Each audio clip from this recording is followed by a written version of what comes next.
You start at the bottom. No name, no rank, no face anyone remembers. You're a 49, the lowest number in the whole structure, and the number itself tells you everything. You are one of many. You are replaceable. You show up when called, and you disappear when dismissed, and nobody in the room learns your name because there's no reason to yet. You run errands. You stand outside doors in the rain. You carry things from one place to another, and you don't ask what's inside. You watch men older than you eat at tables you're not allowed to sit at. You watch them laugh at jokes you're not included in. You sweep floors in places that don't officially exist. You light cigarettes for men who don't look at you when you do it. Every single day you are being tested, and nobody tells you that you're being tested. That's the test. But you show up. Every time. Rain, cold, 3 in the morning. Doesn't matter. You show up and you do what's asked, and you do it clean, and you keep your mouth shut. And slowly, so slowly you almost miss it, someone starts remembering your face. Then one night, someone says your name across a room. Not to you. About you. And your whole body goes still because you understand what that means. You are being discussed, you are being considered. And the next morning someone tells you there's a ceremony. You become a red pole initiate. You go through the ritual, you take the oath under candlelight in a room that smells like incense and old wood. And you repeat words that have been repeated in rooms just like this one for 300 years. You drink from the cup. You pass through the arch of swords. You become bloodbound to something older than anything you've ever touched. And when it's done, you walk out of that room and the air outside feels different. You feel different. You have a number now that means something. You have brothers now. You have a position. And then someone hands you a broom and tells you to sweep the back room, because you're still at the bottom. You're just at the bottom with a title now.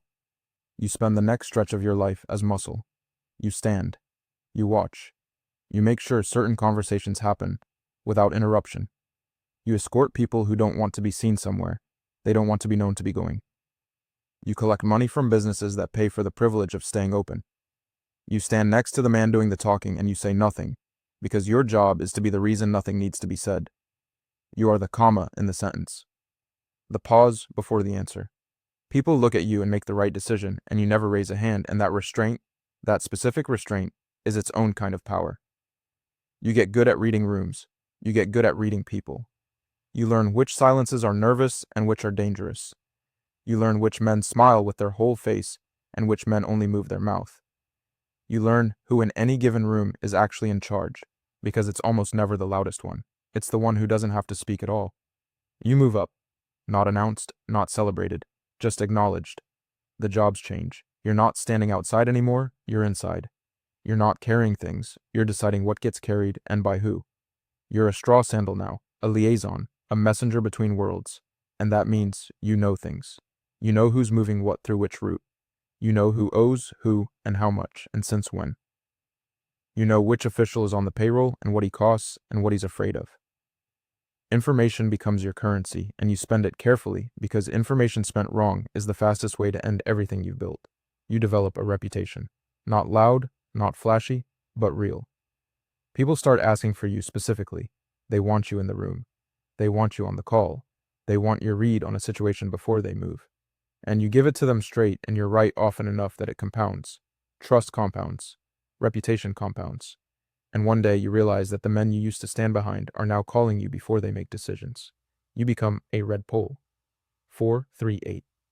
Enforcer, military commander of your branch. You have men under you now, real men. Men who are where you were. And you watch them the way you were watched, and you test them the way you were tested without ever telling them that's what you're doing. You are responsible for operations, for discipline, for making sure things that need to happen, happen, and things that need to stop, stop. The weight of it is real. You feel it in your shoulders. You feel it when you sleep. You make calls that affect people's lives, and you make them fast, and you make them clean, and you live with them after. The city starts to feel like a map you drew yourself. You know every street, every connection, every pressure point.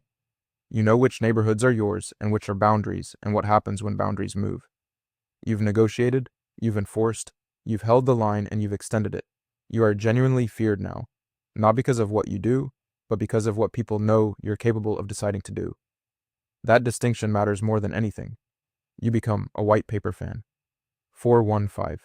The advisor. The strategist. You are no longer in the street. You are in the room where the street gets planned. You sit at the table now. The real table. You look at numbers and routes and alliances, and you tell the leadership what you see and what you recommend, and your word carries the kind of weight that changes outcomes. You are the brain of the operation, and everyone in the room knows it, and they need you to be right. More than they need you to be loyal, because loyalty is common and clarity is rare. You stop carrying anything. You stop standing anywhere. People come to you. You sit, you listen, you think, you speak. And then things happen out there in the city that you set in motion, from a chair in a quiet room with tea going cold next to you. This is power in its most invisible form. Nobody outside this structure knows your name. Nobody should. The ones who matter know exactly who you are. Then you become a deputy mountain master. 438 doesn't cover it anymore. You are second. You are the right hand of the dragonhead himself, and that means when he speaks, you already know what he's going to say, and when he's gone, you are the room. You manage the managers. You align the branches.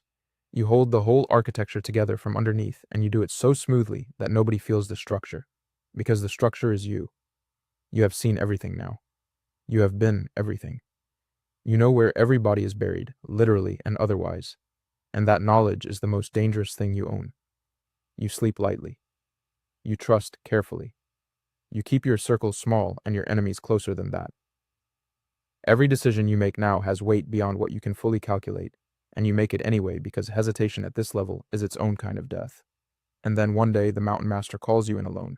No ceremony, no room full of people. Just the two of you and the sound of the city outside the window. And he looks at you the way you've seen him look at very few people in your entire time in this life. And he tells you, it's time. You become the dragonhead. 489, the top of the mountain. The whole thing is yours now. Every operation, every alliance, every debt, every brother, every enemy, all of it. The weight of 300 years of history sits on you like a coat you can never take off. You sit at the head of the table and the room goes quiet in a way it never went quiet for anyone else, and you understand now why the men above you always seemed so still. It wasn't calm, it was the weight making you still. The weight doesn't let you move fast anymore. It makes you deliberate. It makes you measured. It makes you feel, for the first time in your entire life, genuinely, completely, terrifyingly alone. Because at the top there is no one above you to blame, no one to appeal to, no one to ask. Every call is yours. Every consequence is yours. Every man who swore that oath swore it ultimately to you and you to them, and the circle is complete and the circle is sealed. You look around the room at the faces watching you. Some of them are where you were. Some of them are going where you've been, and somewhere in that room is the one who's going to be sitting in your chair someday.